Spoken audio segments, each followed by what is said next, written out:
بارے میں باقاعدہ ہیڈنگ باندھی گئی اور لکھا کہ اہل تاریخ اور اہل سیر کے نزدیک مشہور بات یہ ہے کہ اسے یعنی حضرت حسین کے سر کو ابن زیاد نے یزید بن معاویہ کے پاس بھیج دیا، یعنی مشہور بات یہی ہے۔ مگر کئی لوگوں نے اس بات سے انکار کیا ہے اور میرے نزدیک پہلی بات زیادہ مشہور ہے، یعنی پہلی بات کیا کہ ابن زیاد نے یزید کے سامنے سر بھیجا، ٹھیک ہے، حضرت حسین کا۔ آگے لکھتے ہیں واللہ عالم، پھر انہوں نے اس جگہ کے بارے میں جس میں حضرت حسین کا سر دفن کیا گیا، سر کے بارے میں بھی اختلاف ہے، ٹھیک ہے، یعنی یہ جو ابھی یزیدی دیوبندی کہہ رہا تھا نا آپ کے سامنے، یعنی مکی حجازی صاحب، کہ سر نہیں گیا اور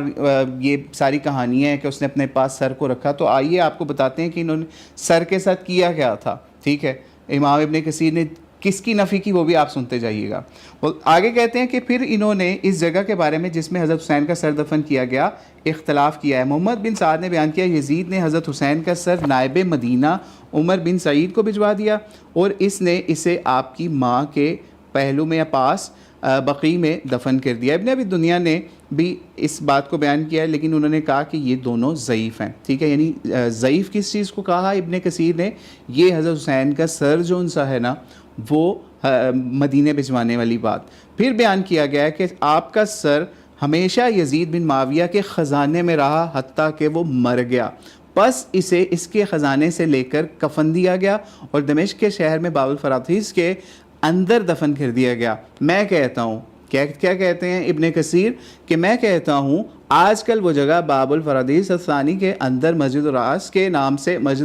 نام سے باقاعدہ وہاں مشہور بھی ہے۔ ابن عساکر نے اپنی تاریخ میں یزید بن معاویہ کی رایا کے حالات میں بیان کیا ہے کہ جب یزید کے سامنے حضرت حسین کا سر رکھا گیا تو اس نے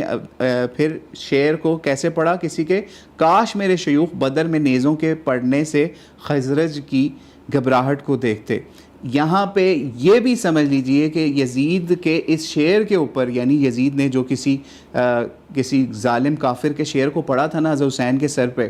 یہاں پہ بھی ابن کثیر نے نہیں نفی کی کہ اس نے یہاں پہ کوئی یہ بات بدر والی کے حوالے سے نا، یعنی بدر میں شیوخ جو یزید کے قتل ہوئے تھے نا، اس کے خاندان والے جو مولا علی نے قتل کیے تھے، ان کا یہاں پہ تذکرہ کیا جا رہا ہے کہ کاش میرے شیوخ۔ یزید اس پلیدی کا نام تھا کہ بدر کا بدلہ